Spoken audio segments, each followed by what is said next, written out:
এবং আসসালামু আলাইকুম ওয়া রাহমাতুল্লাহি ওয়া বারাকাতুহু।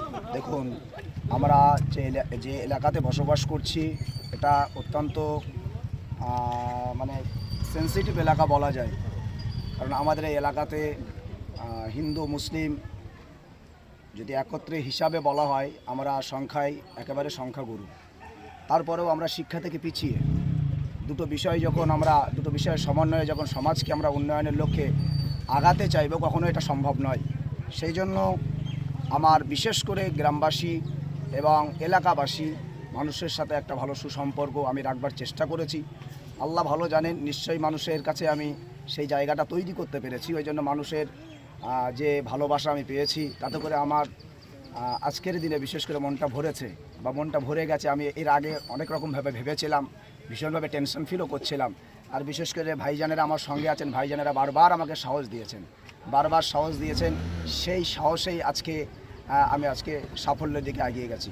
মানুষের সহযোগিতা নিয়েই প্রতিষ্ঠিত হচ্ছে ইনশাআল্লাহ। কী কী পড়ানো হবে এখানে মেয়েদেরকে শুধু?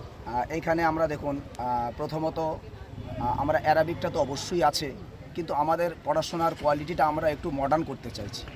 যেহেতু এখন বর্তমান সময় মেয়েদের ক্ষেত্রে যেটা আজকে যে কোনোভাবে যদি কোনো মেয়েকে জিজ্ঞাসা করা হয়, সেই মেয়ের কাছে সর্বপ্রথম জিজ্ঞাসা করা হবে কোন ক্লাসে পড়ে। সেহেতু জেনারেলটা একেবারে সমাজের কাছে কম্পালসারি। সেই জন্য আমরা জেনারেলটাকে বিশেষভাবে গুরুত্ব দিচ্ছি। এই জন্য আমরা জেনারেলটাকেও রাখছি, তার সাথে সাথে অ্যারাবিকটা আমরা অ্যাটাচ রাখছি। তাতে করে আমাদের ঘরের মেয়েরা তারা পর্দা শিখবে, তারা আমাদের ঘরের মেয়েরা নামাজ রোজা বা নিজের পরিবারকে একটা ভালো জায়গায় আনতে পারবে। জি জি জি জি বলুন ওই বিষয়ে। হ্যাঁ, আমাদের এখানে যেমন কম্পিউটার থাকছে এবং অ্যারাবিক স্পোকিং থাকছে এবং এই সাথে সাথে ইংলিশ স্পোকিং থাকছে। এইভাবে আমরা ইনশাল্লাহ আরও আগামী দিনে আরও বিভিন্নভাবে আমরা আগিয়ে যেতে চাইছি।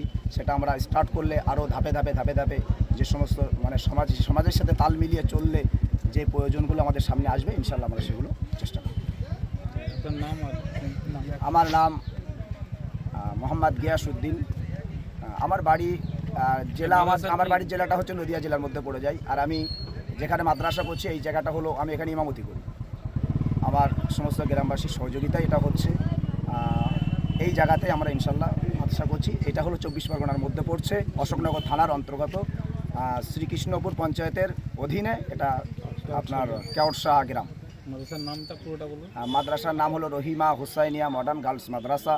এবং আমাদের আরও একটা বিষয় আমি বলে রাখি যে আমাদের মাদ্রাসায় আমরা আজ থেকে ইনশাল্লাহ আমরা নতুন বাচ্চাদের ভর্তির জন্য আমরা ফর্ম ছেড়েছি। যদি কোনো বাচ্চা যদি আজ থেকে ভর্তি হতে চাই, আমরা ইনশাল্লাহ ভর্তি করব।